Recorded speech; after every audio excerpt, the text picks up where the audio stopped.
स्वागत है बच्चों का फिर से हमारे यूट्यूब चैनल पर। आप देख रहे हैं आर के वर्ल्ड एजुकेशन, जिस पर हर प्रकार की जानकारी आपको प्राप्त होती है। जैसा कि आप जानते हैं कि एग्जाम स्टार्ट हो चुके हैं और मैं आपको एक इम्पोर्टेंट का मतलब है कि जो उसमें आने वाले हैं वही क्वेश्चन दूंगा। जितने मैं दे रहा हूँ उतना कर लेना। 2 और 3 नंबर में पूछे जाने वाले क्वेश्चन, ठीक है। मैं उसमें से नहीं दे रहा हूँ कि ऑब्जेक्ट टाइप में से क्या पूछा जाएगा, वो नहीं दे रहा हूँ। वो पहले मैंने डाल दिया है, 11 नंबर का डाल दिया है, तो वीडियो चेकआउट कर सकते हो जो मैंने डाल रखी है। ओके, तो आज मैं आपको क्या है प्रश्न प्रश्न कह दूंगा, उत्तर नहीं दे रहा मैं। ओके, तो ये प्रश्न है। अभी तक आप नया, प्लीज़ सबसे पहले चैनल को सब्सक्राइब करें अभी तक नहीं किया है तो, साथ में बेल आइकन प्रेस करें और वीडियो को प्लीज़ लाइक करें। मैंने जो भी वीडियो पुट किए हैं उसमें से लगभग जो मैंने बोला 70% का मतलब 70% ही आएंगे, ये मेरी गारंटी है। इसमें से भी ऐसे क्वेश्चन है इसमें से जो आपको पूछे जाएंगे, ये गारंटी दे रहा हूँ। पूरा करके जाएंगे आप। बहुत ज़्यादा बड़े तो है नहीं, 2 नंबर 3 नंबर के ही हैं, 5 या 6 नंबर के तो है नहीं जो आपको बहुत बड़ा लिखना पड़ेगा। 2 नंबर में 3 लाइनों का रहता है, 3 नंबर में 5 लाइनों का रहता है, बस इतना सा तो रहता है। चलिए शुरू करते हैं बिना किसी देरी के। पहला क्वेश्चन है कि उद्धव की व्यवहार की तुलना किससे की गई है, ठीक है। ये पहला क्वेश्चन है। दूसरा है गोपियों द्वारा उद्धव को भगवान कहने में क्या व्यंग्य निहित है। ये मैंने पहले भी दे चुका हूँ। आगे मर्यादा ना रही के माध्यम से कौन सी मर्यादा ना रहने की बात की जा रही है। चौथे की हम बात करते हैं गोपियों के अनुसार राजा का धर्म क्या होना चाहिए, ये भी पहले दे चुका हूँ। आगे परशुराम के क्रोध करने पर लक्ष्मण ने धनुष के टूट जाने के लिए कौन कौन सी तर्क दिए, ये आपका तिमाही में पूछा गया था, इसलिए मैंने इसमें तिमाही में पूछा, इसलिए मैंने इसमें डाल दिया है। पूछा जा सकता है, बहुत इंपॉर्टेंट। आगे लक्ष्मण ने वीर योद्धा की क्या क्या, ये भी पूछा गया था 6वां में। आगे स्मृति को पाथेय बनाने की से कवि प्रसाद जी का क्या आशय है, द मोस्ट इंपॉर्टेंट। सारे कर लेना आप, बिल्कुल मत छोड़ना। ये मत सोचना कि ये नहीं आएगा ये छोड़ देते हैं, ये नहीं आएगा छोड़ देते हैं, ठीक है। 7 कंप्लीट होते हैं हमारे। अब देख लेते हैं 8वें की। 8वें का देख लेते हैं, कविता का शीर्षक उत्साह क्यों रखा गया है। आगे है कवि की आंख फागुन की सुंदरता से क्यों नहीं हट रही है। आगे गिरजा कुमार माथुर ने अपने कठिन यथार्थ की पूजन की बात क्यों कही है। आगे है मृग तृष्णा इसे कहते हैं, छाया मत छूना कविता में इसका प्रयोग किस अर्थ में हुआ है, ठीक है। आगे माँ को अपनी बेटी अंतिम पूंजी पूंजी क्यों लगती है, क्योंकि ऑब्वियस है अंतिम पूंजी इसीलिए लगती है क्योंकि तो शादी हो जाएगी, विदा हो जाएगी और वही चीज़ है हमेशा के लिए चली जाएगी। आगे सेनानी ना होते हुए भी चशे वाले को लोग कैप्टन क्यों कहते थे। मैंने 4 बार बोला, इसको 4 बार दिया है मैंने आपको, मोस्ट इंपॉर्टेंट। चलिए आगे बढ़ते हैं।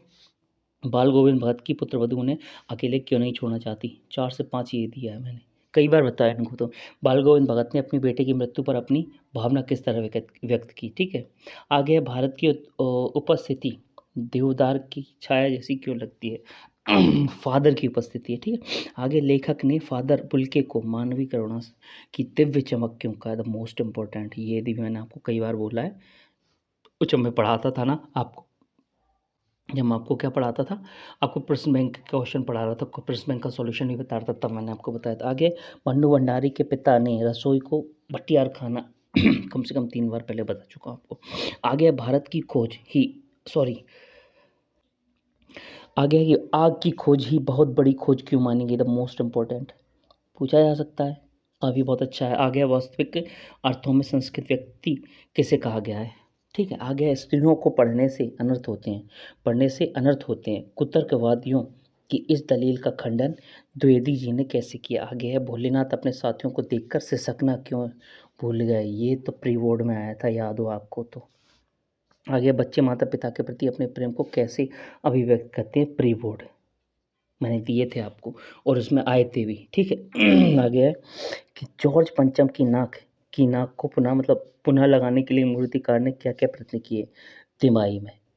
मुझे याद है पंचम की लाट की यही है 25 वाला। 26 का है लाट की नाक लगाने वाली खबर के दिन अखबार चुप क्यों थे। ये नहीं था मैं क्या लिखता हूँ 6 मई में आया था ये, ठीक है। मैं क्या लिखता हूँ के आधार पर बताइए कि लेखक को कौन सी बातें लिखने के लिए प्रेरित की जा रही हैं। ये होता है आपका कंप्लीट 2 नंबर में, ठीक है। चलिए अब आगे बढ़ते हैं। आगे आते हैं 2 नंबर के ज़्यादा पूछ जाते हैं। भक्ति काल की 2 विशेषताएं लिखी, कवियों के नाम प्रत्येक एवं प्रत्येक की एक रचना लिखी, ये बता दिया। छायावाद की 2 विशेषताएं लिखी, कवियों के नाम में प्रत्येक की एक रचना लिखी, दोनों मैं दे चुका हूँ। सूरदास की काव्यगत विशेषता ये भी दे चुका हूँ तथा उनकी साहित्य में आगे गोस्वामी तुलसीदास की काव्य ये भी दे चुका हूँ। प्रबंध काव्य की परिभाषा लिखी है, ये भी दे चुका हूँ उदाहरण के साथ। मुक्त काव्य की ये भी बता चुका हूँ। महाकाव्य की परिभाषा ये भी बता चुका हूँ।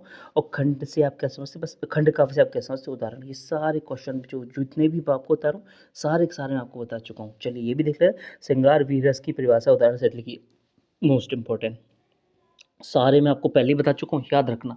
ये आपने रट लिए, गारंटीड आप 70 नंबर ले आओगे, गारंटीड है ये, ठीक है। और आपको वीडियो पसंद आ रहा हो तो प्लीज़ सबसे पहले वीडियो को लाइक करें, साथ में चैनल को सब्सक्राइब जरूर कर दें। ये रिक्वेस्ट है मेरी, ओके।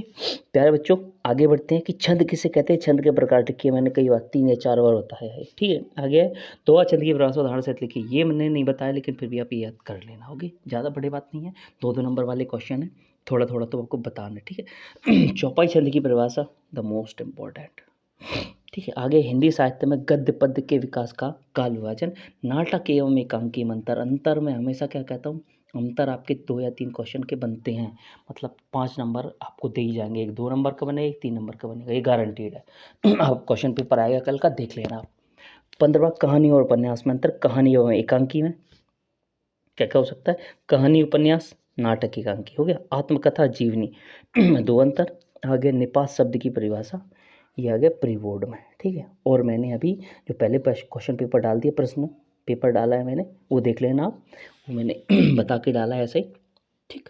चलिए आगे बढ़ते हैं। आत्मकथा एवं जीवनी में 2 अंतर मैंने बोला। निपात शब्द से, निवास शब्द की परिभाषा उदाहरण से लिखिए, हो गया। समुच्चय बोधक को परिभाषित करते हुए उदाहरण लिखिए। मुहावरे कैसे कहते हैं, उदाहरण सहित, द मोस्ट इम्पॉर्टेंट, चांसेस बहुत रहते हैं पूछने के। आगे लोकोक्ति की, द मोस्ट इम्पॉर्टेंट। आगे लेखक रामबख्श बेनीपुरी की लेखक विशेषता है, तो मैंने जो क्वेश्चन दिए ना इसमें आपने अगर पूरा कर लिया तो मैं ये गारंटी दे रहा हूँ आपको 50 नंबर लाने से कोई नहीं रोक सकता, कोई भी, कोई किमाई का हो, कोई भी नहीं रोक सकता, ये मेरी गारंटी है। अगर नहीं आए ना तो चैनल को अनसब्सक्राइब कर जाना, याद रखना ये बात, ठीक है। चलिए आगे मन्नू भंडारी के साहित्य की प्रमुख विशेषताएं लिखिए। चलिए आगे बढ़ते हैं अब आते हैं हम 3 नंबर पे, 3 नंबर वाले इतनी है, ज़्यादा नहीं है। ठीक है। महाकाव्य खंडकाव्य में बोला, महाकाव्य खंडकाव्य में मात्रिक छंद वौड़िक छंद में अंतर, विज्ञापन लेखन और सूचना लेखन में कोई 3 अंतर, लोकोक्ति मागरे में कोई 3 अंतर, स्थायी एवं संचादी भार में कोई 3 अंतर। मैंने बोला अंतर बहुत ज़्यादा पूछा जाता है, तो ये सारे के सारे ही अंतर हो गए आपके। और आपको बता दूं कि मैंने ओटी की बात करता हूँ ना, तो मैंने आपको लगभग 32 को आएगा, लगभग मैंने 20 नंबर के ओटी पहले वीडियो डाल चुकी, वीडियो देख लीजिए आप, ओके। चैनल पे जाएंगे सारी वीडियो मिलेगी हिंदी की, ठीक है, वार्षिक परीक्षा हिंदी की क्लास 10th, ओके। ठीक है, तो आज की वीडियो में इतना ही, मिलता हूँ अगली वीडियो में कुछ ऐसी मोस्ट इंपॉर्टेंट क्वेश्चन के साथ, साथ में हो सकता है मैं आंसर भी आपको दे दूँ, ठीक है। मैं जब बना रहा हूँ मैं इन चीज़ों को, तो मैं आंसर कोशिश ये करता हूँ आंसर, लेकिन अब इतना टाइम नहीं मिल पाता। जैसे मैंने आज थोड़ी सी मेहनत की, आज मैंने बनाया, और अगर मैं इनका आंसर ही बनाता तो मैं कल तक बना पाता, और आपका कल एग्ज़ाम था, तो इसीलिए मैंने आंसर्स नहीं बनाए। आप इनको रट लेना। चलिए मिलता हूँ अगली वीडियो में, धन्यवाद।